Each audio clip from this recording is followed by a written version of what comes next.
Hermanos, comenzamos con este estudio, creo que va a ser de mucha bendición. Número uno, hermano, ¿qué queremos enseñar con esto? ¿Verdad? Estos métodos, hermano, de cómo estudiar la Biblia. ¿Y qué es lo que yo deseo, hermano, para los que predican, verdad? Son dos cosas. Número uno, hermano, que el mensaje sea inspiración divina, ¿verdad? Que el mensaje que prediquemos venga de la inspiración divina del Señor. Y número dos, hermano, que sea lo más académico que se pueda, ¿verdad? Que podamos interpretar de mejor manera, poder entender contextos y tantas cosas de esas, ¿verdad? Que son necesarias, que son herramientas. Hoy, hermano, ¿verdad? Esta primera enseñanza, hermano, va a ser algo así, ¿verdad? Sobre contextos, para que usted pueda entender un poco, ¿verdad? De contextos, ¿verdad? Alrededor de la Biblia. Hermanos, Dios nos ha dado la oportunidad, ¿verdad? Tal vez de servirle en predicación, y yo creo que es necesario este tipo de temas. También quiero, hermano, que hagamos el ejercicio con la Biblia, de abrirla. No me vayas a poner los textos, por favor, Yuvini, en la pantalla, para que hagamos el ejercicio de abrir la Biblia y buscar también los textos. Amén. Pues estamos en 2 Timoteo 3:16, hermanos, ¿verdad? Ese es el texto base de este estudio, hermano. Amén, que tenemos. ¿Sabe qué quiero, hermano? Me ha estado instando el Espíritu Santo bastante. ¿Sabe, hermano, que después de terminar esto, si el Señor me permite, ¿verdad? Nos ponemos de acuerdo. Quiero estudiar, hermano, cada personaje bíblico, ¿verdad? Los más relevantes, digamos, Adán. ¿Qué dice la Biblia de Adán? ¿Cuántos textos bíblicos hablan de Adán en la Biblia? ¿Cuál es el mensaje central que la Biblia da a entender de Adán? Igualmente Abraham. ¿Cuántos textos bíblicos hay de Abraham? Entonces, primeramente el Señor, hermano, vamos a estudiar, ¿verdad? Cada personaje bíblico relevante, ya que el Génesis habla de dos tipos de linaje: el linaje creado y el linaje llamado por Dios. Amén. Vamos a ver, según como usted se vaya comprometiendo, vamos a ir ahondando en esto mucho más, ¿verdad? Gloria sea el Señor. Amén. Pues mira que tenemos 2 Timoteo 3:16, pero se lo voy a leer en dos versiones. Primero, hermano, en la TLAI, que creo que es la traducción, ¿verdad? Y la contemporánea. Miren lo que dice 2 Timoteo 3:16. Todo lo que está escrito en la Biblia es el mensaje de Dios. ¿Cuántos creen que lo que está escrito en la Biblia es el mensaje de Dios? Hermano, todo lo que está escrito en la Biblia es el mensaje de Dios. Y dice esta versión: y es útil para enseñar a la gente, para ayudarla y corregirla, y para mostrarle cómo debe de vivir. Esta traducción dice que lo que está escrito en la Biblia es el mensaje de Dios. Miren lo que dice esta versión contemporánea, el mismo texto: toda la escritura es producto de la inspiración divina. Primero dice la primera traducción que todo lo que está escrito en la Biblia es el mensaje de Dios. Y número dos, esta otra traducción dice que toda la escritura es producto de la inspiración divina. Y dice, es provechosa para enseñar, para iluminar, ojo con eso, para corregir, para instruir y practicar la justicia. Vamos a comenzar, hermano, con el primer contexto. Ponga ahí, si usted lleva apuntes, contexto histórico. Amén. Para predicar la palabra, hermano, usted tiene que entender contexto histórico. Amén. ¿Alguno sabe aquí cuántos años se necesitaron para terminar la Biblia? ¿Alguien? ¿Maestra? Amén. Hermanos, en el contexto histórico, entendemos que la Biblia, hermano, en la historia, es un libro maravilloso. ¿Cuánto creen que la Biblia es un libro maravilloso? ¿Sabe que se le llama el libro por excelencia? Hermano, fueron necesarios 1600 años para terminarlo, empezando con Moisés, el mayor profeta de Dios, y terminando con el apóstol Juan. Entienda esto: la Biblia, hermano, fue confirmada 300 años después. Voy a preguntar, en el 397 después de Cristo, al sur de África, en el concilio de Cartago. ¿Se entiende? Fueron necesarios 1600 años para terminarla. Fue confirmado a 300 años después, en el 397 después de Cristo, en el concilio de Cartago, en el sur de África. ¿Va que no sabía ese dato histórico? Mire qué bonito. La Biblia es hermosa, hermano, y hay que entender estos contextos. Mire que poco después en la historia, la Iglesia Católica, hermano, impidió que la gente leyera la Biblia. O sea que cortó el acceso para que la gente leyera la Biblia. Fue por 1000 años que la Iglesia Católica impidió a la gente estudiar la Biblia.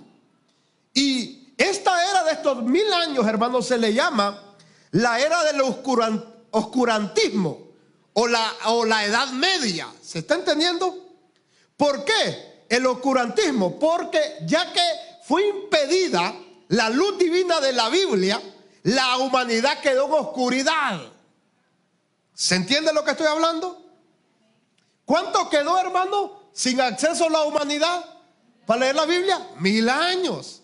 Y a esta era de tiempo se le llama el oscurantismo. ¿Se entiende? La Edad Media.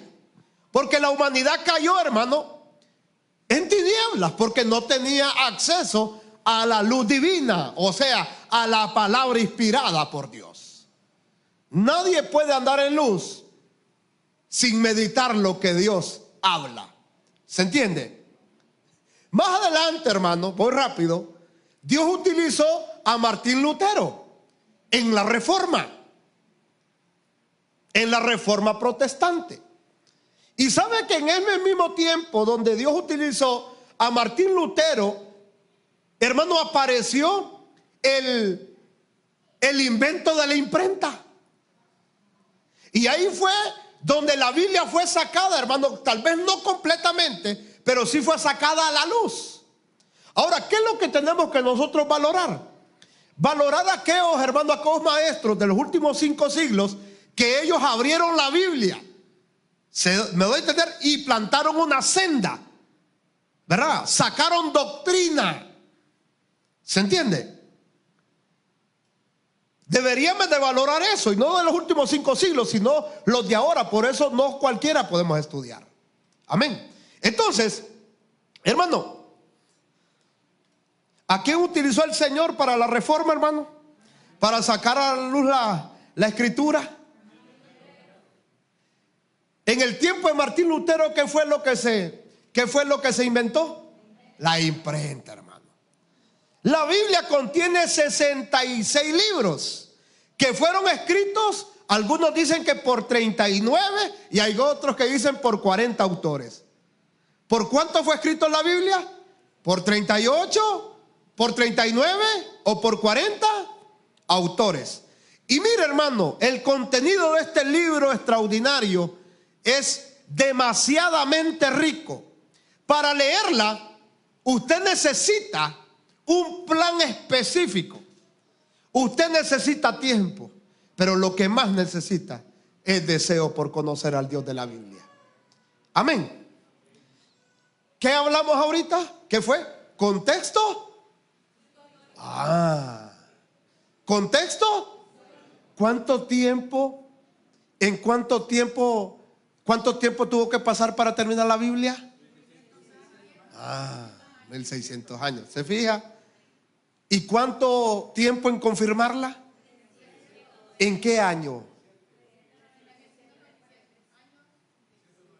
¿A dónde? ¿A dónde? ¿En el sur? Amén. Teólogo ya. Gloria sea el Señor. Amén. ¿Y quién evitó el acceso a la palabra divina? ¿Cuántos años? ¿Y cómo se le llamó a esa era de tiempo? Exacto. Gloria sea el Señor.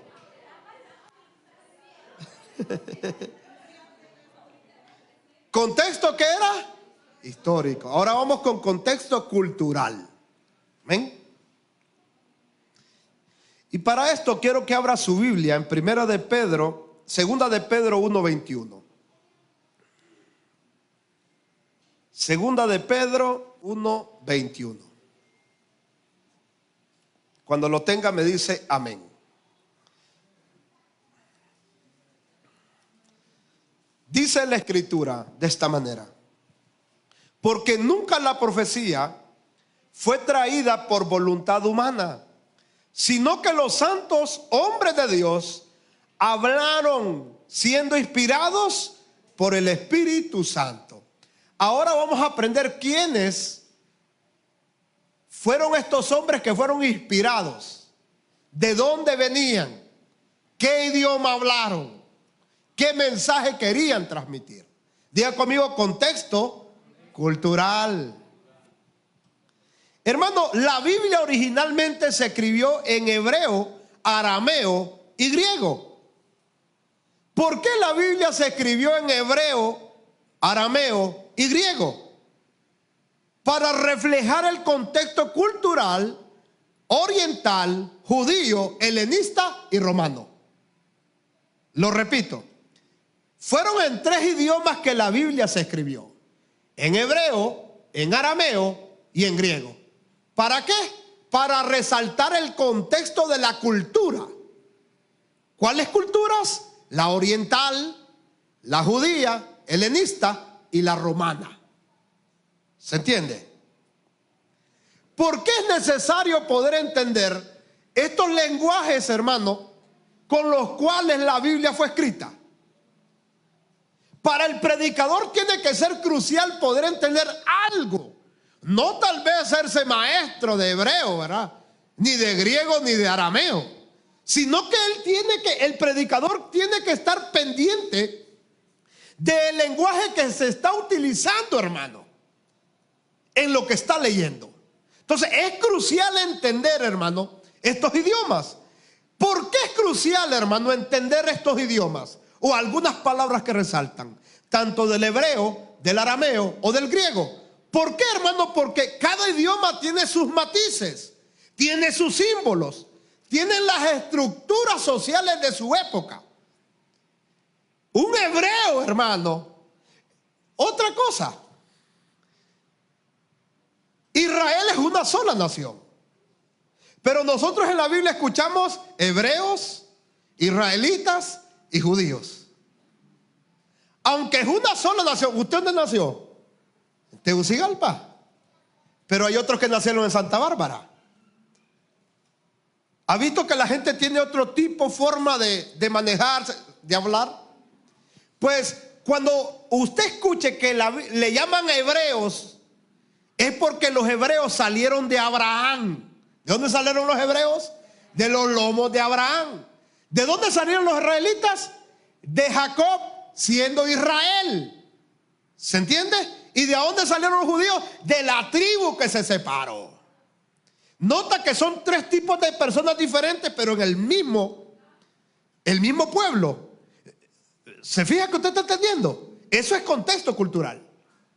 Entonces, ¿por qué tenemos que entender los matices del lenguaje? ¿Por qué tenemos que entender si cuando yo voy a la Biblia, voy a dar un mensaje y de repente aparece una palabra en el Antiguo Testamento, en un salmo, pero el salmo, pienso yo como predicador, pero esta palabra me intriga? No es que voy a buscar todo el capítulo en hebreo, sino que hay algo que lo inquieta. Esa palabra me inquieta. Pero está en el Antiguo Testamento, ¿verdad? Voy a buscar el significado. ¿Cuál significado busco? El hebreo. El hebreo me va a dar el matiz, me va a dar todo lo que quiso decir el escritor. Entonces me abre a la revelación divina de lo que yo quiero enseñar. ¿Se está entendiendo lo que estoy hablando? Entonces es necesario, porque hay símbolos, hay estructuras sociales. En el Antiguo Testamento, el Antiguo Testamento está en hebreo o en arameo, pero el Nuevo Testamento está en griego común, el griego koimé. ¿Qué es el griego koimé, hermano? El griego koimé es el lenguaje normal que se utilizaba en la época. El hebreo lo utilizaban bastante la gente cuando iba a las sinagogas. ¿Se entiende? A ofrecer sacrificio. Ese era el lenguaje, hermano, de las sinagogas. El mensaje del templo entre los hebreos. Que el arameo donde lo utilizaban, que el arameo lo habló mucho Jesús. En los tiempos de Jesús se utilizaba bastante el arameo. El arameo, ¿quién los utilizaba? El apóstol Pablo dice, Abba Padre. Yo lo he enseñado esto. El arameo era un lenguaje íntimo.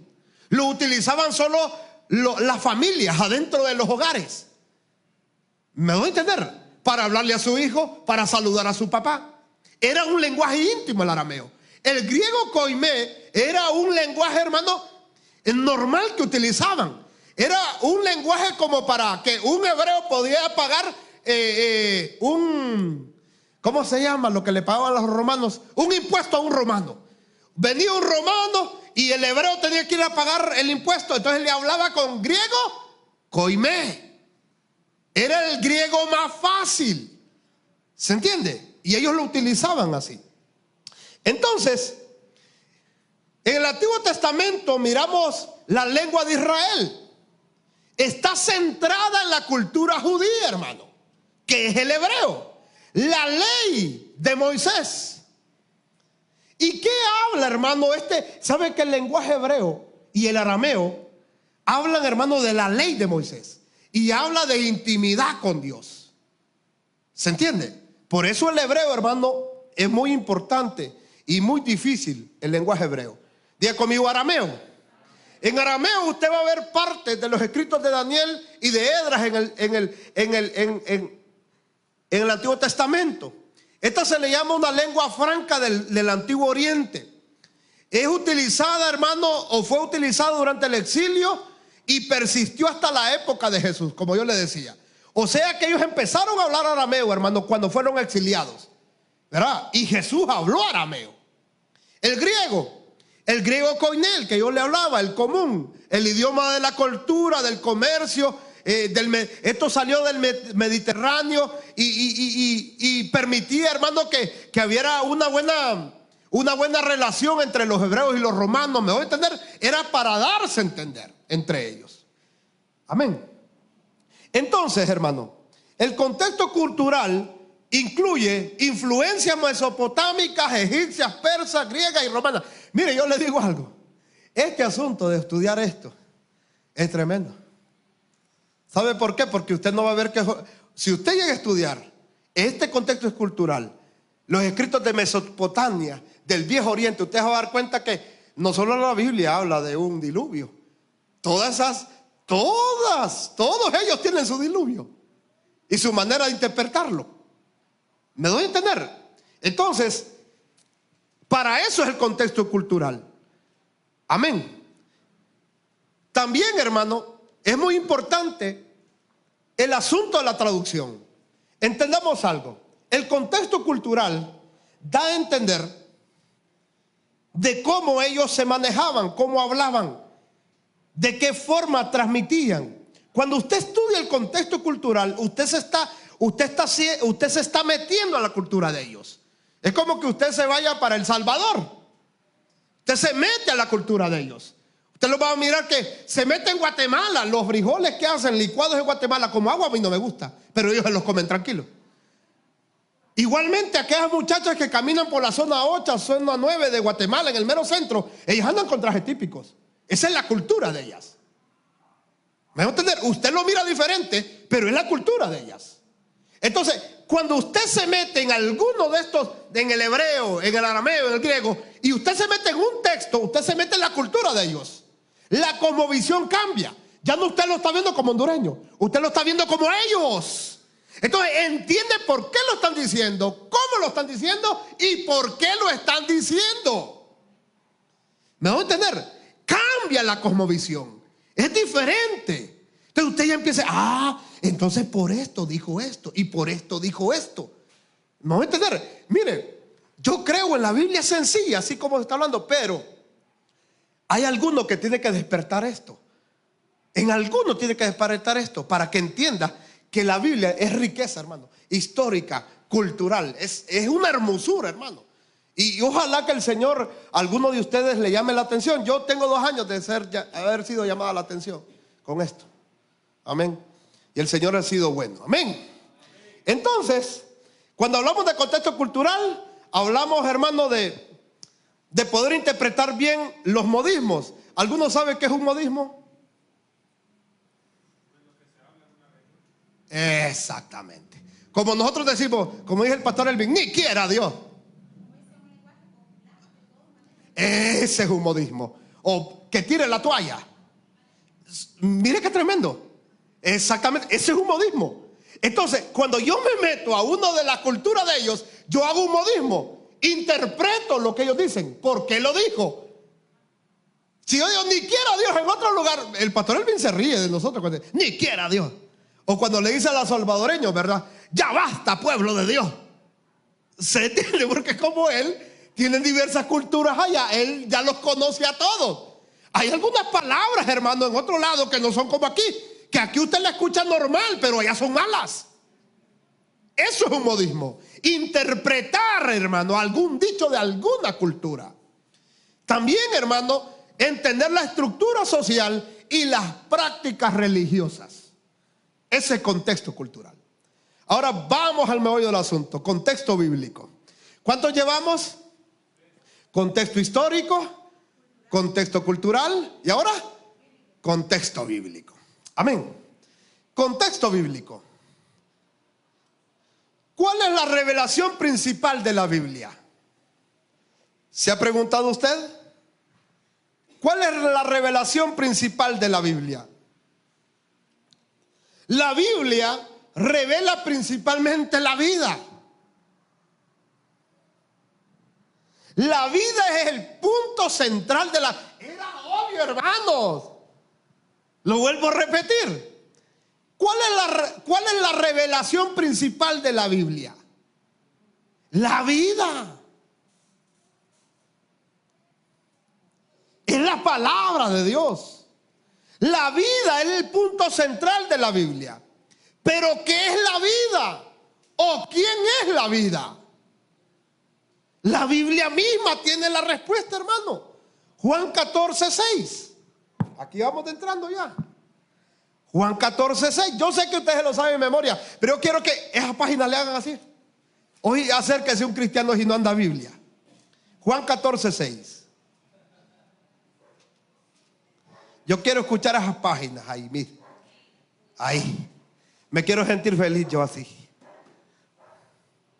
14:6. Dice así. Jesús le dijo, yo soy el camino y la verdad y la vida. Nadie viene al Padre sino por mí. Juan 10:10. Juan 10:10. Juan 10:10 dice. ¿Lo tiene? El ladrón no viene sino para matar, para hurtar y matar y destruir. Yo he venido para que tengan y para que la tengan. La Biblia es la revelación de Cristo como la vida. Lo repito, la Biblia es la revelación de Cristo como la vida. Él es la vida. Ese es el mensaje central de la Biblia. Cristo como la vida para la humanidad. ¿Se entiende? Pero también póngala ahí en el tópico, si usted va escribiendo, otras funciones de la Biblia. También la Biblia, aunque se revela como la vida, hablando centralmente de Cristo, la Biblia también, hermano, tiene otras funciones. Y tenemos algunos versículos que nos muestran las otras funciones que la Biblia tiene, además de revelarse como la vida. La Biblia, hermano, tiene la sabiduría que nos puede hacer salvos. ¿Sabía usted eso?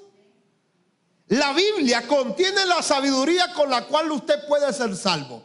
Según de Timoteo 3:15. Mire cómo la voy a dejar con mi Biblia yo. Escucha esas páginas. ¿Ve? Yo escuché esas páginas así como escuché a mi hija llorar hoy en el Espíritu. A su nombre sea la gloria, Dios mío. Según de Timoteo 3:15. Mire la función que tiene la Biblia. Mire, una de las funciones, sabiduría para que podamos ser salvos. Según de Timoteo 3:15. ahí, porque para que se vaya familiarizando con su Biblia, mire, ¿dónde queda 2 de Timoteo? Mire, 2 de Timoteo 3:15, mire, 2 de Timoteo 3:15 dice: y que desde la niñez has sabido las sagradas escrituras, las cuales te pueden hacer, Dios mío, ¿cuál es una de las funciones de la Biblia? Tiene la sabiduría que nos puede hacer salvos. Es una sabiduría que te salva. Eso es lo que tiene la Biblia. No es una sabiduría cualquiera, es una sabiduría que salva, que puede, dice, te puede hacer sabio para la salvación por la fe que es en Cristo Jesús. Sabios para la salvación. Qué bonito, hermano. Solo la escritura inspirada tiene, hermano, la sabiduría que nos puede hacer salvos. No hay ningún otro libro del mayor, hermano, del mayor escritor, del hombre más influyente, hermano. No hay otro libro que posea la sabiduría para hacer salvo al hombre. Solo la palabra inspirada por Dios. También, hermano, la Biblia contiene la función de producir frutos como una semilla. Por medio del contenido de la Biblia podemos volver a nacer y ser regenerados. Primera de Pedro 1:23. Primera de Pedro 1:23. 23. Dice así: siendo renacidos no de simiente corruptible, sino de incorruptible. ¿Por qué? Por la palabra de Dios que vive y permanece para siempre. La Biblia contiene la función de producir fruto como una semilla. Con el contenido de la Biblia podemos nacer de nuevo, ser regenerados. No nacimos de simiente, hermano, incorruptible, de simiente corruptible, sino de incorruptible por la palabra de Dios. Amén. Después del nuevo nacimiento, las palabras contenidas en la Biblia son leche y comida para nosotros, y nos nutren y nos hacen crecer en el Señor. Primera de Pedro 2:2, ahí mismo. Dice así: desead como niños recién nacidos la leche espiritual no adulterada, para que por ella crezcáis para salvación. Por tanto, hermano, si hay algo que tenemos que hacer es comer la palabra de Dios, es decir, ingerirla, ejercitando nuestro espíritu mientras leemos la Biblia. Se lo repito, me gustó esto. Debemos comer la palabra, y no solo comerla, ingerirla, ejercitando nuestro espíritu mientras la leemos. Ya vamos más al fondo ahí. Ya, vamos a salir del contexto cultural y vamos a empezar con algo ahí bonito. Jeremías 15:16. Jeremías 15:16. Yo le digo que ese texto que vamos a leer ahorita lo guarde, hermano. Jeremías 15:16. Dice así: fueron halladas tus palabras y yo, y tu palabra me fue por gozo y por alegría de mi corazón, porque tu nombre se invocó sobre mí, oh Jehová, Dios de los ejércitos. Además, la Biblia nos puede dar la mejor enseñanza y puede perfeccionar al hombre de Dios. Solo ella contiene esta función, ningún otro libro. Romanos 15:4. Romanos 15:4. Romanos 15:4. Amén. ¿Lo tiene? Porque las cosas que se escribieron, ¿cuándo? Para nuestra enseñanza se escribieron, a fin de que por la paciencia y la consolación de ¿qué? Tengamos esperanza. Qué bonito, ¿verdad? Diga conmigo testamentos. Estamos en el contexto bíblico todavía. ¿Cuántos saben que la Biblia se compone de 2 testamentos? El Antiguo y el Nuevo Testamento. ¿Sabe que el Antiguo Testamento, hermano, es principalmente una predicción de Cristo? Predice a Cristo el Antiguo Testamento. ¿Por qué es la predicción de Cristo el Antiguo Testamento? Voy a preguntar. Porque anuncia palabras sencillas, sombras, tipologías y muchas figuras que Cristo vendría. El Mesías iba a venir. Y el Antiguo Testamento, hermano, está enfocado en predecir o dar una predicción de Cristo. Y cuando usted lee el Antiguo Testamento, hermano, usted va a mirar que hay sombras, figuras, tipologías, que son cosas que deberíamos de aprender. Cuando la Biblia, hermano, en su contexto está hablando de sombra, figura, porque hay cosas que son literales y hay cosas que son figurativas. Entonces, si usted confunde las literales con las figurativas, va a ser bien difícil. Y el Apocalipsis es uno de ellos, el más complicado para entenderlo. Amén. Podemos dividir el Antiguo Testamento en tres secciones principales: Moisés, que significa la ley; los profetas y los salmos. ¿Y sabe qué es lo más hermoso, hermano? Que el Señor afirmó que cada sección del Antiguo Testamento contiene algo acerca de Él. ¿Qué es el Antiguo Testamento? ¿Por qué?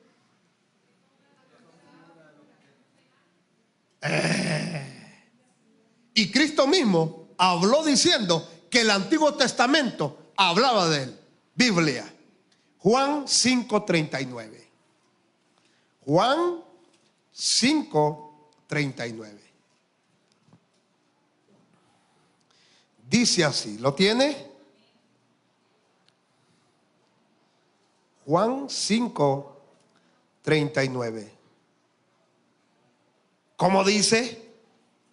Escudriñad las Escrituras, porque a vosotros os parece que en ellas tenéis la vida eterna, y ellas, Dios mío.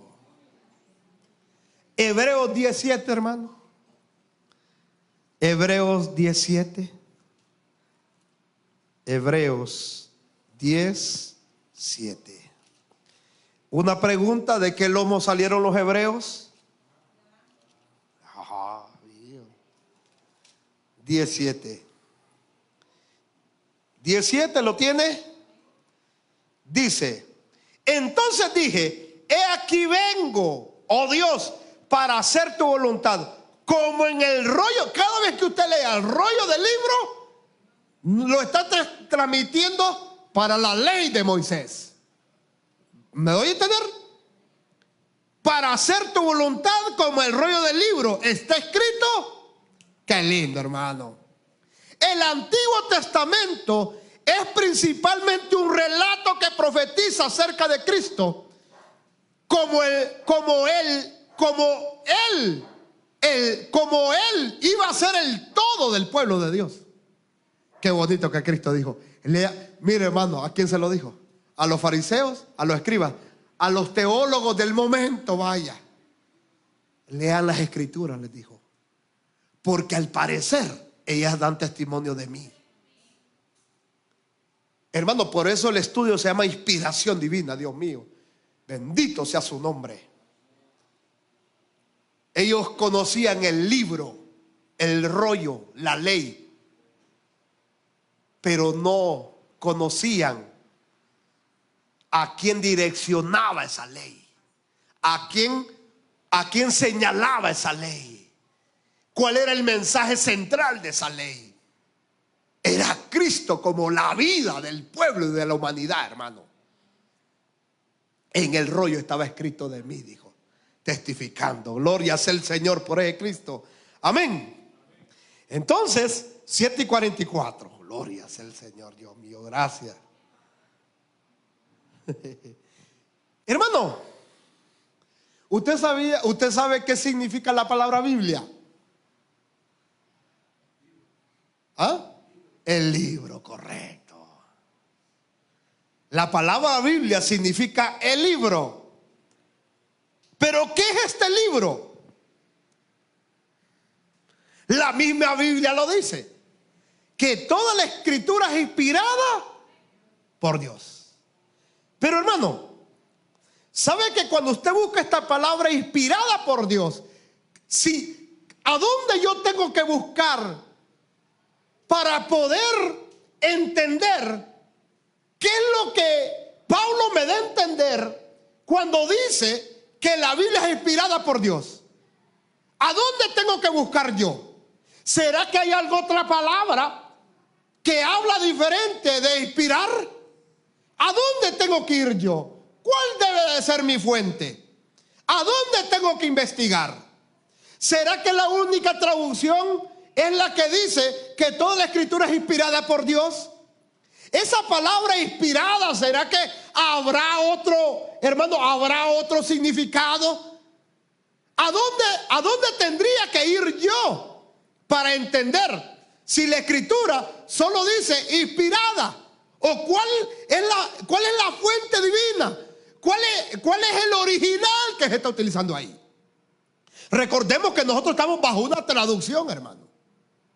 Mire, si yo quiero entender la fuente, cuando dice inspirada por Dios, yo me tengo que ir para el griego. Busco esta palabra inspirada por Dios y en el griego le va a salir teopeneustos, que significa literalmente soplada por Dios o aliento por Dios. O sea que ¿qué es la Biblia? Es el aliento, ese es el original. Dice inspirada, pero también dice que es aliento de Dios. Y aquí vamos para adentro. Y segunda de Pedro 1:21, la que leímos, refuerza el concepto al decir que los santos hombres de Dios hablaron siendo inspirados o exhalados por el Espíritu Santo. Inspirados o exhalados por el Espíritu Santo. Mire qué bonito. Mire cómo cambia. O sea que la Biblia, ¿qué es? ¿Qué es la Biblia? Si quitamos la palabra inspirar, es el aliento de Dios. Sí, también.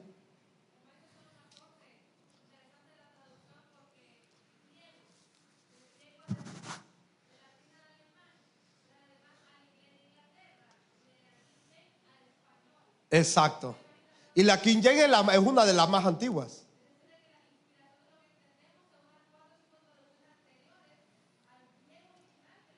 Exactamente. Que el griego original lo tira como soplo de Dios, aunque tiene otras connotaciones, pero el aliento de Dios es la que más se centra. Se llama de exhalar. Dios mío, esto es lindo, hermano. Présteme atención, por favor. O sea que la Biblia, cuando entendemos que fue inspirada por Dios o fue exhalada por Dios, por el aliento de Dios, la Biblia no es simplemente la palabra o el pensamiento de Dios, sino su mismo aliento. Dios mío. No es para... Dios mío, gracias. Siento yo el aliento de Dios, hermano. Hermanos, exactamente, no simplemente es la palabra o el pensamiento de Dios, es el aliento mismo de Dios. Dios mío. Yo le hago una pregunta a usted. Si hay algo que es suyo, es lo que usted exhala.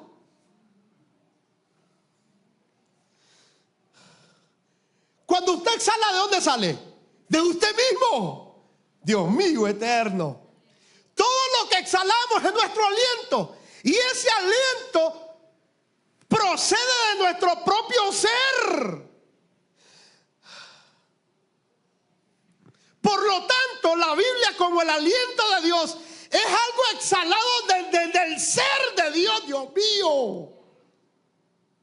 La Biblia contiene el elemento mismo de Dios. No son palabras ni pensamientos. Es Dios mismo exhalando.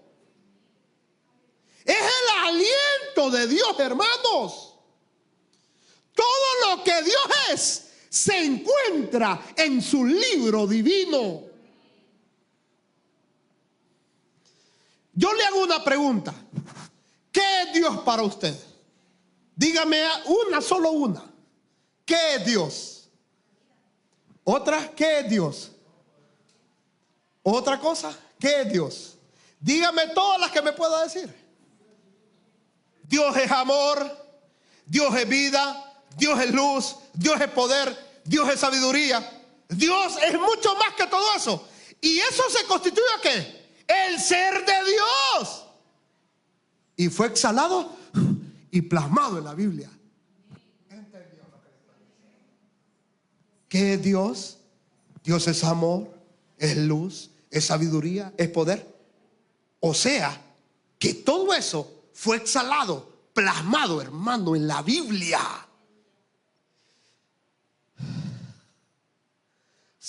No es solo palabra, ni conocimiento, ni estructuras, ni consejos. Es el aliento mismo de Dios que fue exhalado y plasmado en la Biblia, hermano. Ese es un libro divino, hermano, Dios mío. Si yo no sintiera esta presencia del Espíritu Santo, fuera un libro cualquiera. Pues el aliento de Dios. Gloria sea Cristo, Dios mío. Levanta predicadores, Señor. O sea que cada vez que abrimos este libro, Dios mío, ustedes de hoy miren, mejor no lo va a leer. ¿Qué acontece con este entendimiento que usted está recibiendo? ¿Qué acontecerá después de que usted abra este libro divino? Entendiendo que no solo son palabras, ni pensamientos, ni conocimiento. Entendiendo que como Dios es amor, vida, poder, sabiduría, es el ser mismo de Dios plasmado ahí en ese libro.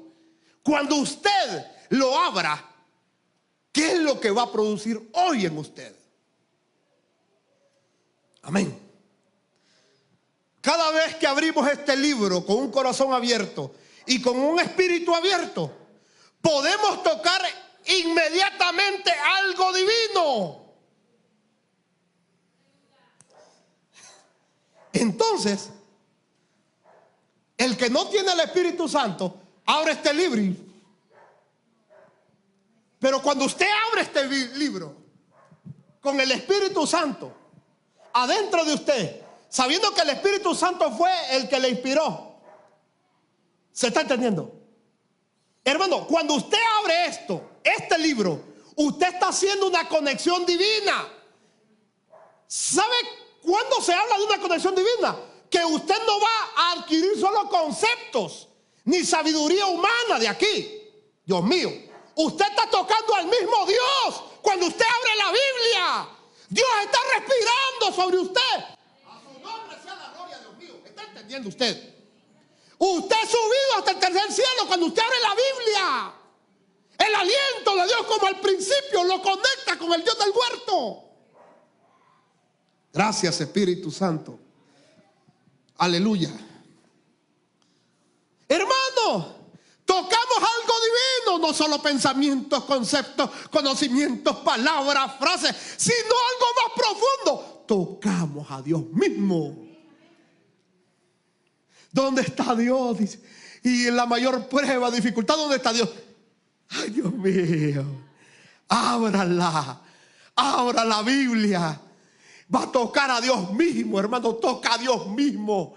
No son palabras, pensamientos ni conceptos. Cuando usted se conecta con el Dios que inspiró la Biblia, con el Dios que sopló, con el Dios que respiró sobre ella, usted se conecta con Dios mismo. Lo toca a Él. Qué bonito, ¿verdad? Diga conmigo, palabra divina, no palabra escrita. Nosotros no leemos una palabra escrita. Nosotros no somos para leer una palabra escrita. Nosotros somos llamados para ser inspirados por la palabra divina. Nota qué diferencia es. Usted como creyente no fue llamado para leer la palabra escrita. Hay un asunto que a mí me llamó la atención, un testimonio que escuché. Fíjese que este testimonio, dice este varón, que había un concurso. El concurso, hermano, era sobre relatar el Salmo 23.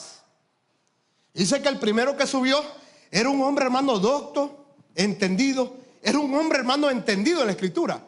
Dice que el hombre empezó a recitar todo el Salmo 23, a resaltarle el Salmo 23. Y dice que todo el público, hermano, se levantó y empezó a aplaudir, porque la magnitud de este hombre para recitar el Salmo 23, dar a entender por qué el Señor dijo que era nuestro pastor, el asunto que nos guardaba, me doy a entender.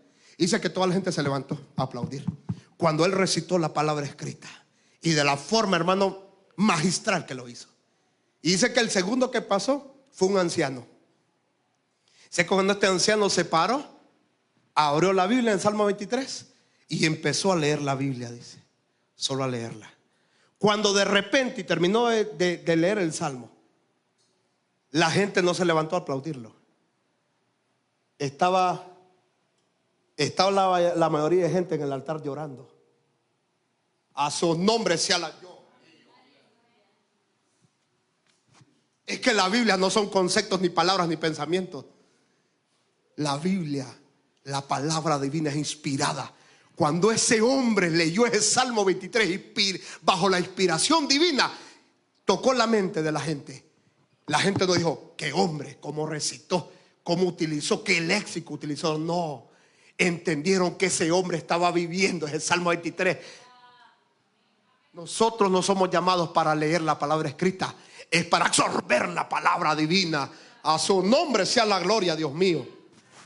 Cuando llegamos a la palabra divina, no a la escrita, prácticamente todo nuestro ser tiene que participar. Cuando nosotros leemos la palabra escrita por leerla, no participan todo nuestro ser. La podemos leer con la mente, la podemos leer con el alma, aún la podemos leer con el espíritu. Pero cuando usted medita en la palabra divina, en la inspirada, es cuando llega con un corazón que busca a Dios.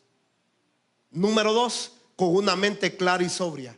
Y número 3, con un espíritu abierto. Lo repito. Cuando nosotros meditamos en la palabra divina, utilizamos todo nuestro ser. Yo le hago una pregunta en esta noche: ¿cómo llegó usted? Porque lo primero que tenemos que llegar es con un corazón que busca a Dios. Todos tenemos corazón, pero no todos entramos queriendo buscar a Dios. Tiene que ser un corazón que busca a Dios. Hermano, cuando nosotros participamos de la palabra divina, no de la escrita, usted tiene que tener un corazón que busque a Dios, que anhele escuchar a Dios. Usted no puede venir los días del culto aquí como que aquí se va a hablar el mismo mensaje de siempre. No, hermano. Puede ser el mismo mensaje de siempre, pero sabe que algo Dios nuevo le quiere decir. Porque así como son nuevas sus misericordias cada mañana, su palabra se renueva día con día, hermano. Entonces usted tiene que entrar con un corazón que busque a Dios. Número 2, tiene que tener una mente clara y sobria. ¿En qué está pensando? ¿Qué dejó? ¿Qué lucha tiene? Si usted no tiene una mente clara y sobria, difícilmente se va a quedar penetrado en su mente, hermano, lo que se está hablando. Y número 3, tiene que tener un espíritu abierto. Que la palabra, hermano, penetra hasta nuestro espíritu. Tiene que tener un espíritu abierto para recibir. Esas 3 cosas. Un corazón que busque a Dios. ¿Cuál es la número 2? ¿Y número 3? Entonces, cuando me toque que predicar, ¿qué tengo que hacer? ¿Tener un corazón? Número 2. ¿Y número 3? Eso es para meditar en la palabra divina. Esos 3 puntos, mano, como dijo, yo decía, pero yo hay veces que digo cosas que después escucho, ¿va? Dijo el maestro de teología allá en Estados Unidos, mientras nos estaba enseñando la clase de Hechos, decía: mire, le estoy enseñando en 1 hora lo que 20 años me ha costado. Y dije yo, ya he dicho eso, dije yo. Y yo no soy maestro, dije, ¿va? Cuando usted le toque predicar, cuando usted le toque meditar en un tiempo difícil de su vida, en la palabra divina, no en la escrita, ¿cuáles son las 3 cosas que tiene que hacer? ¿Tener qué? Un corazón que busque a Dios. Número 2, una mente clara y sobria. Concéntrese. Número 3, un espíritu abierto para recibir la revelación divina. Gloria sea el Señor. Gracias, Señor Jesús. Si abrimos nuestro espíritu a Dios y a su palabra inspirada, podemos tocarlo a Él en cada página impresa. Lo repito, esto está como para subirlo a Facebook, que a días no lo digo. Si abrimos nuestro espíritu a Dios y a su palabra inspirada, no escrita, pero no quiero que no se vaya. Esta es la palabra escrita, hermano, pero estamos hablando de inspirada. Estamos hablando de la palabra inspirada, hermano.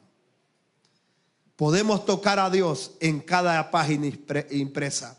No se trata de leer simplemente con nuestros ojos, ni entender con nuestra mente, ni de buscar con nuestro corazón, sino de tocar a Dios por medio de un espíritu abierto, una mente sobria y clara y un corazón que le busca. Toca a Dios usted. Cuando usted vaya a abrir la escritura, lo primero que en su mente tiene que haber es: ya aparté esta media hora para estar contigo. Mire, un corazón que busca a Dios, dice, una mente clara, ahí solo, mire, hermano. Le voy a dar un método. Si usted le toca predicar, levántese en la madrugada. Medite en la madrugada con un corazón abierto, con un espíritu abierto. Y usted no solo va a tocar las páginas de las escrituras, las impresas, usted va a tocar a Dios mismo. Esto es lindo, hermano. Gloria sea al Señor. O sea que no se trata solo de leer con nuestros ojos ni entender con nuestra mente. Se trata de tocar a Dios mientras leemos. No es solo leer o memorizar o meditar en la palabra. Dígale que está a su lado: una milla más. Aquí me voy a quedar. Lo repito. No es solo leer, memorizar o aún meditar. No solo es leer, memorizar y aún meditar. Y pastor, ¿qué quiere que haga? Entonces, ¿qué hago? Una milla más. Se lo digo. Este ha sido mi misterio en mi ministerio. No es solo memorizar, meditar, hermano, ni leer. Es recibir la inspiración divina que plasmó el Señor en las santas escrituras por medio de su aliento. ¿Sabe quiénes son la referencia que hasta hoy Dios sigue inspirando a sus siervos y a sus siervas? Pedro y Pablo. Pero no la canción, ¿va?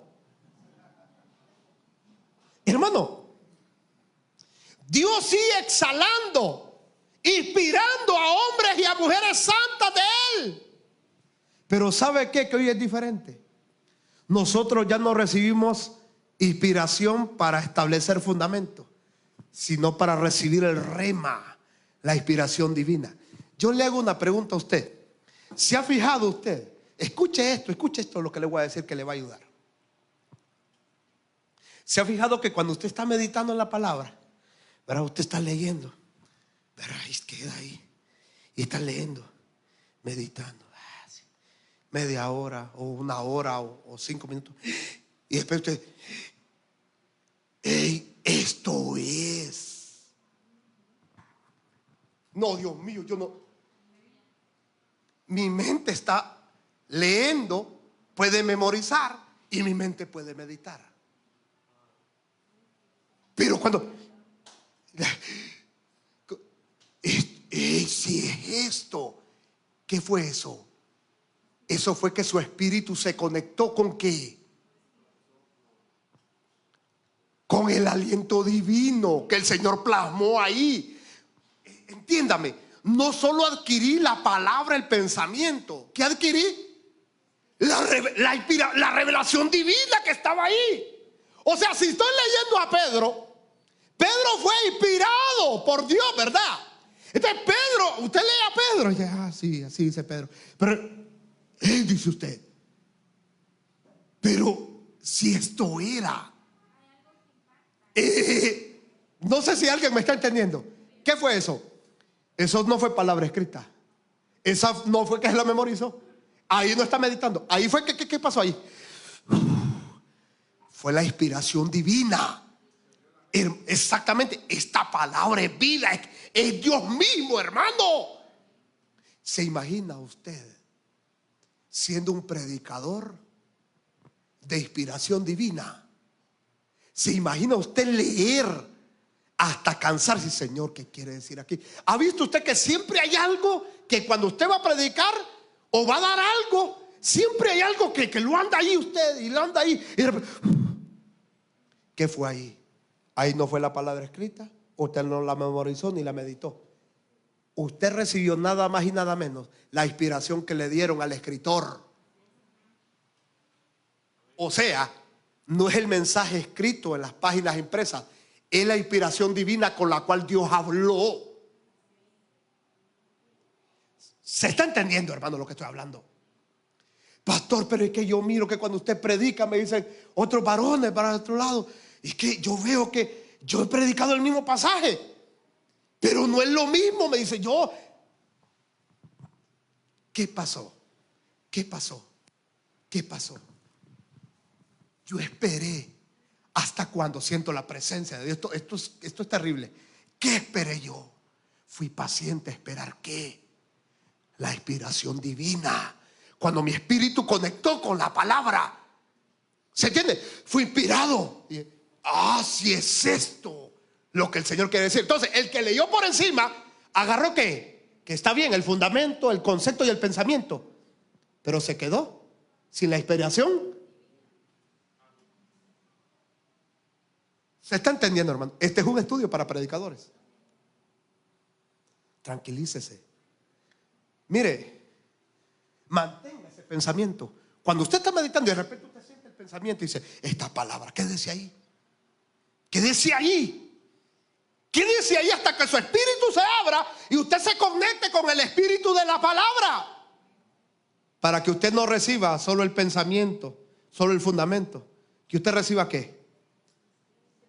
La inspiración que Dios le dio al escritor, hermano. ¿Se está entendiendo?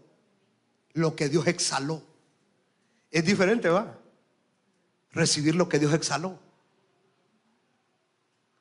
No porque nosotros estudiamos teología, exégesis, hermenéutica. No es eso. No es eso. Eso ya lo hablamos en los contextos, ¿verdad? ¿Contexto qué? Histórico, cultural y contexto bíblico, ¿verdad?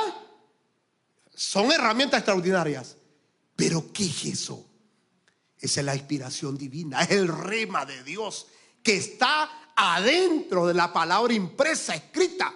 Adentro del logos está el rema. Que solo los que tienen el Espíritu Santo y esperan la inspiración que conecta con la palabra, tocó a Dios y Dios le reveló con lo que estaba diciendo él bajo en su inspiración. ¿Verdad que me di a entender para salirme de aquí? Aleluya. Gloria sea al Señor. Amén. Entonces, hermanos, si ejercitamos nuestro espíritu o todo nuestro ser de esta manera, no solo recibiremos una revelación de la palabra, sino el elemento divino revelado y comunicado por la palabra de Dios que se transmite a nuestro espíritu. Dios mío, lo vuelvo a repetir. Cuando nosotros ejercitamos, ¿cuál ejercicio le estoy dando? ¿Cuáles fueron los 3 ejercicios? No. Son 3 principios centrales. Ya le dije, ya me senté. Voy a predicar. Corazón que busca a Dios, mente sobria y clara y un espíritu. Me senté con la Biblia, con esos 3 elementos. Entonces, cuando hablo la Biblia, ¿qué acontece? Hay una transmisión, hay una comunicación divina. ¿Se entiende, hermano? Eso a mí me ha dado un fruto. Me quedo ahí, medito ahí, estoy solo, estoy meditando. Entonces, acontece esto. Cuando nosotros ejercitamos todo nuestro ser de esta manera, ¿de qué forma? Un corazón ¿cómo? Que busca a Dios. Una mente clara y sobria. Y número 3, un espíritu. Cuando nosotros ejercitamos nuestro ser de esta manera, escuche, no solo recibimos una revelación, sino que algo del elemento divino revelado. ¿Qué es la escritura? ¿Fue inspirada? ¿Qué Dios, amor, poder? Que el elemento mismo de Dios fue plasmado. Entonces, no solo me llega la revelación, no, hermano, es doble.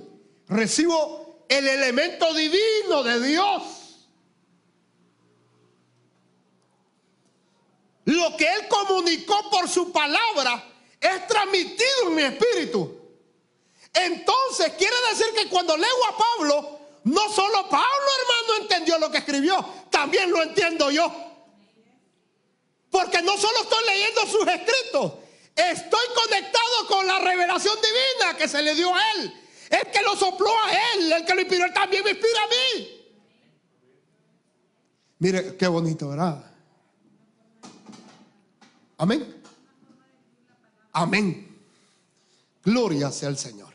Diga conmigo, revelación o transformación. ¿Sabe que la revelación tiene que estar conforme a la transformación? Yo me siento, logré tener un corazón. ¿Cómo tengo el corazón?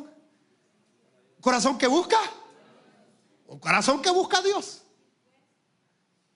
Número 2, una mente clara y sobre. Número 3, de repente estoy leyendo, ¿verdad?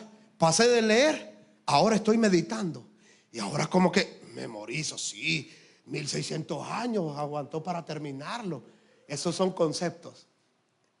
Eso está en la mente. Pero lo que se queda grabado en el espíritu, usted viene y está meditando, Señor, Espíritu Santo, ¿qué es esto? ¿Por qué estoy inquieto con esto? Y eso era. ¿Usted recibió qué? La revelación divina, va. Pero hay algo más que eso. No solo la revelación divina. Como hice contacto con Dios, el elemento mismo de Dios, o sea, la vida misma de Dios hizo contacto conmigo. Entonces no solo me dio una revelación para que diga, ¿qué revelación la que trajo el pastor hoy en la palabra? No, me tocó. Lo celeste me tocó. Ahí decía que había una señora que le hablaba a Dios. Y una vez vino aquí adentro y estaba predicando una de las mujeres que Dios más usa aquí. Y dijo, no, aquí predican mujeres, dijo. Y empezó a hablar, dice, y le habla a Dios, dice, ¿usted cree que yo le voy a creer a usted que le habla a Dios y yo no miro transformación? A su nombre, usted puede tener la mejor revelación, pero no lo ha tocado el elemento divino de Dios. No entendió. De nada sirve recibir la inspiración de la palabra en revelación cuando yo no miro que está al mismo nivel con la transformación. Tiene que estar al mismo nivel. Y ¿sabe cuando predicamos algo que supuestamente Dios nos reveló, pero no estamos a la altura de la transformación de esa revelación? Eso es recalentado. Eso fue que copy-paste de algún lado lo agarró. A su nombre sea la gloria. No hable misterios y todavía usted no tiene una vida de misterios. Cuando usted tiene una vida de misterios, hable misterios. No solo es recibir la inspiración divina, es revelación de la palabra, sino hacer contacto con Dios mismo. Entonces no solo tengo la revelación para transmitirla. ¿Qué tengo? ¿Con qué me quedo yo? La revelación es para transmitirla. El toque, ¿para quién es? Para mí. Yo me quedo con el toque. Soy más santo. ¿Se entiende? Busco más la santidad. Tengo más temor. Quiero orar más. Quiero ayunar más. Di la revelación para el pueblo, pero yo me quedé con el toque de Dios en mí. Me transformó, me cambió. Soy diferente. Estoy al nivel de la palabra que se me reveló. Qué bonito, ¿eh? Gloria sea el Señor. Diga que está a su lado, no comas recalentado, dígale. Gracias, Señor. Cada vez que abrimos la Biblia, debemos de entender que entramos en contacto con Cristo. Cuando usted abre la Biblia, entienda algo. No es que va a hacer contacto con Salmos, con Proverbios, con Apocalipsis. No, va a hacer contacto ¿con quién? Con Cristo. Él es la palabra. Cristo no se hizo libro, se hizo carne. Es el verbo tocante. Usted no me está entendiendo. Usted me está entendiendo. No son las palabras impresas y escritas. Cuando usted abre la Biblia con un espíritu abierto, corazón abierto, con una mente sobria, con un corazón que busca a Dios, usted toca a Cristo mismo como nuestra vida. Cristo es nuestra vida. La Biblia entera es un libro de vida y esta vida es la persona misma de Cristo, ya que Cristo es una persona divina y viviente, la cual nos ha dicho que nuestra porción es. Miren lo que dice Juan 5:39 al 40. Dígale que está a su lado. Si vas a leer la Biblia, dígale: toca a Cristo primero. Aleluya. Ya vamos a terminar con eso, hermano. Dígale otra vez: si vas a leer la Biblia, si la vas a meditar, antes de tocar las páginas, toca a Cristo. Haz contacto con Él. Juan 5:39 al 40. Es que podemos ponerlo. Yo vine que ya no tengo tiempo, papá. Ya le cansé las manos a los hermanos. Ya ahí van. Juan 5:39 y 40. Medite aquí. Cuando usted va a leer la Biblia sin hacer contacto con Cristo, hay un problema. El problema del pueblo judío. Dios mío. Escudriñad las Escrituras, porque a vosotros os parece que en ellas tenéis la vida eterna, y ellas son las que dan testimonio. 40. Y no queréis venir a mí para que tengas que. Hermano, fue el mayor error de la existencia del pueblo de Israel conocer las páginas o el rollo del libro de la ley y no ver que en ese libro de la ley estaba la vida, que era Cristo. O sea, que ellos meditaban, leían, pero no tocaron nunca a Cristo. ¿Se está entendiendo? Y ese es el error más grave que nosotros podemos tener. Es leer la Escritura primero, sin hacer contacto con Él. Primero se hace contacto con Él y luego se lee la Biblia. Gracias, Señor Jesús. Debemos de entrar en contacto con Él. Si no, vamos a repetir esta historia del pueblo judío, que mientras escudriñaba las Escrituras, nunca encontró vida en ellas. No quisieron acudir al Señor de la vida, porque se acercaron a los rollos de Moisés, de la ley, sin tocar al Señor. Y estaba cerquita.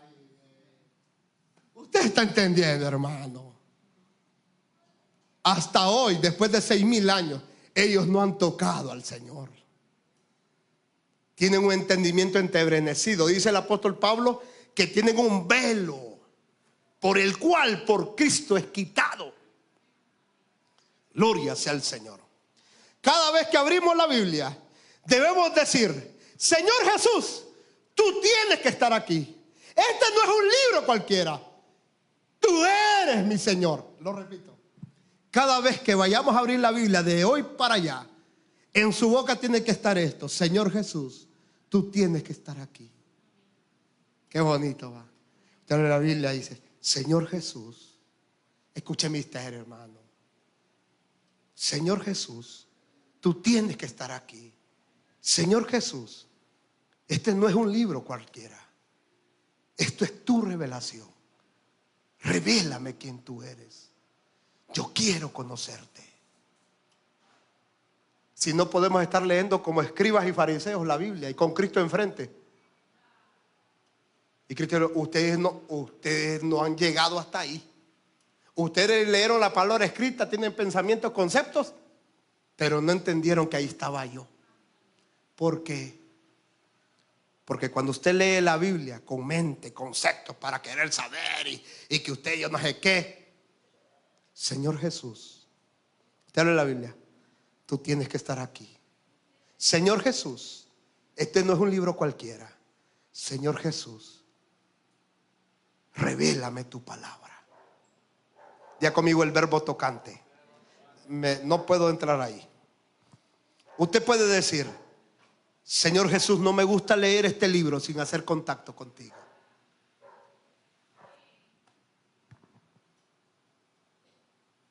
Yo me he rehusado. Mejor no la leo.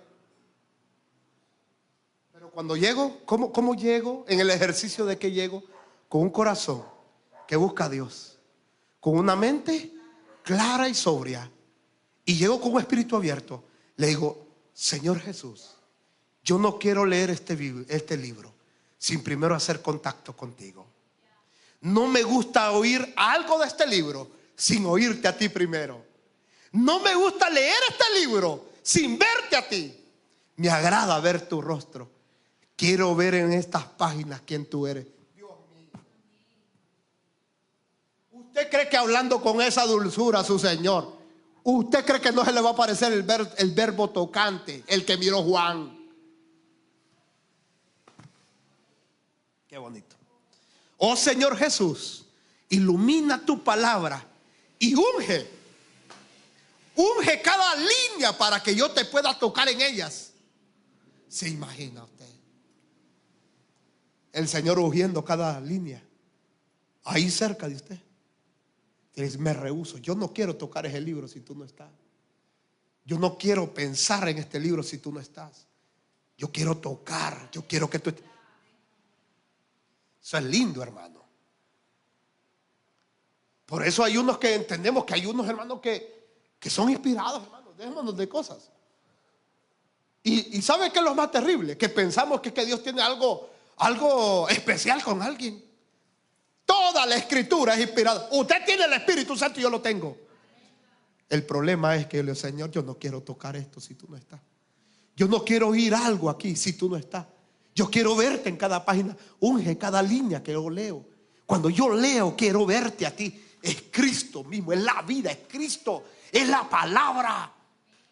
Cuando usted siente aquella revelación de la palabra, usted siente el toque divino del Señor. Usted es transformado, es elevado a una conciencia alta en la palabra de Dios. Lo que usted habla, cómo usted se maneja, es diferente, es Cristo mismo, hermano. Se parece al verbo tocante. 8:21, Dios mío, ayúdame. Efesios 6, 17 al 18. Efesios 6, 17 al 18. Efesios 6, 17 al 18. ¿Lo tiene? Dice así. Mira, hermano, los misterios del apóstol Pablo. El abortivo con más frutos. Dice, y tomad el yelmo, tiene que ver con la cabeza, ¿va? Y la espada, nota el contraste, yelmo y espada del Espíritu, que es la palabra. Y tres, orando en todo tiempo con toda oración y súplica en el Espíritu, y velando en ello con toda perseverancia y súplica por todos los santos. Nota usted que, ¿sabe lo que yo entendí ahí? Lo que le estoy diciendo. Usted tiene que tener un corazón que busca a Dios. Tiene que tener una mente clara y sobria. Y tiene que tener un espíritu. Hermano, ¿sabe dónde Dios me ha dado los mayores mensajes a mí? ¿Sabe cómo, hermano? ¿Sabe que es una locura esto? ¿Sabe que yo medito en la palabra hincado? Así, orando, hincado. Y yo no le había entendido al apóstol Pablo cómo dice ahí. Toma el yelmo, la espada de la palabra de Dios, y dice como dice el 18, orando en todo tiempo, con toda oración y súplica en el Espíritu, perseverando, dice. Yo me he quedado ahí, me quedo ahí. Con el yelmo, con la palabra, orando en el Espíritu, y de repente la iluminación viene. Saben que algunos dicen que este asunto de la armadura de Dios, ¿sabe cómo fue inspirada por el Espíritu Santo a Pablo? Viendo a un general romano. Recibió. Entonces dije yo, es lo que yo voy a hablar. Yo no quiero tocar esa Biblia si él no está. ¿Y cómo llega él? Yelmo, la palabra y orando. Ahora mire este texto, termino con esto porque quiero orar por ustedes. Lucas 24, 27. Ponémelo en la pantalla. Lea conmigo aquí, hermano. Aquí Cristo ya viene resucitado.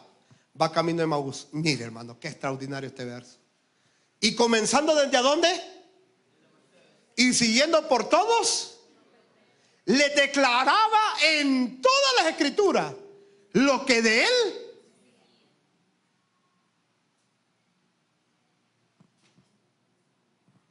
Y comenzando desde Moisés y siguiendo por todos los profetas, le declaraba a toda la escritura lo que de él. ¿Les estaba leyendo qué? Y declarando lo que decía de David. Mire qué bonito, hermano. Diga conmigo: Señor Jesús, no quiero leer la Biblia sin hacer contacto contigo primero. Y miren lo que sigue diciendo, 28. Llegaron a la aldea a donde iban, y él hizo como que iba. Qué bonito, hermano. Mas ellos le obligaron a quedarse diciendo: quédate con nosotros, porque se hace tarde y el día ya ha declinado. Entró pues a quedarse. Hermano, Dios mío. Les leyó de Moisés los profetas lo que él decía. Métase ahorita, hermano. Es un hombre leyendo la Biblia. ¿Y qué le dijeron? No te vayas. ¿Y le obligaron a qué? ¿Qué revela eso? Lo que le está dando tiempo. Tiempo. Quédate conmigo. No lo deje ir. Quédese con él ahí, que él es el que le va a leer la Biblia. Le va a enseñar dónde está él, Dios mío. Se está entendiendo, hermano. Y miren lo que sigue diciendo, 30. Y aconteció que estando,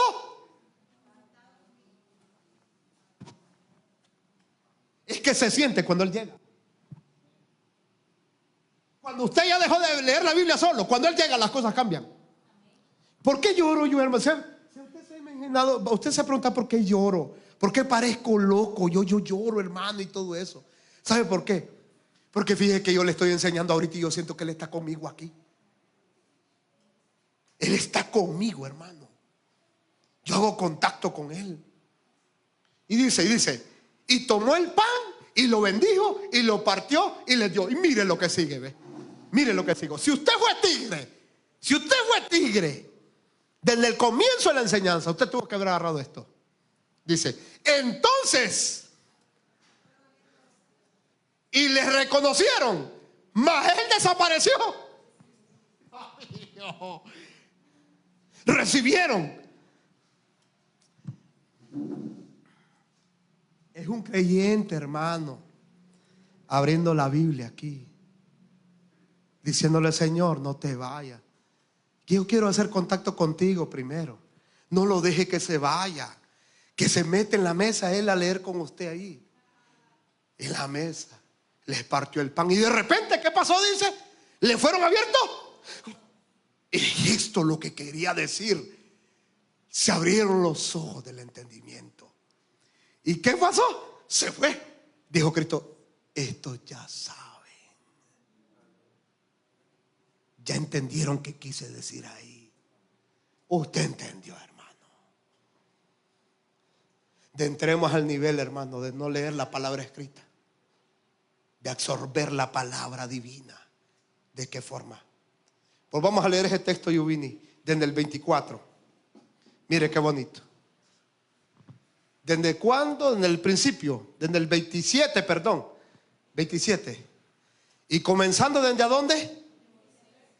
Y siguiendo por todos los profetas. Él es la palabra, hermano. Usted quiere saber de Moisés, los profetas, de Pablo y de Pedro. Que él esté ahí con usted leyéndola. Que lo inspire, hermano. Mire, cuando usted abra esa Biblia, toque a Cristo. Ahí está Cristo, hermano. Cristo está ahí. La declaraba en toda la escritura lo que de él decían. 28. Llegaron a la aldea donde iban y él hizo como que iba, que se da a rogar, hermano. Se da a querer el Señor. Mas ellos le obligaron a quedarse diciendo: quédate con nosotros, porque se hace tarde y el día ya ha declinado. Entró pues a quedarse con ellos. Qué bonito. Y cuando él que se quede, hermano, es que se va a revelar. Y aconteció que estando sentado a la mesa, tomó el pan y lo bendijo, lo partió y les dio. Entonces le fueron abiertos los ojos y le reconocieron, mas él desapareció. Verso 30 es el clave. Dice, cuando sentó a la mesa, tomó el pan y lo bendijo y lo partió. ¿Cómo dice el verso 24 que hizo primero? Les enseñó desde Moisés y los profetas lo que decían. Eso era lo escrito. Pero ¿dónde hubo la revelación? Cuando se sentó, partió el pan y lo bendijo. ¿Qué pasó después de ahí? ¿Usted cree que tener la inspiración divina y la revelación divina es de un momento?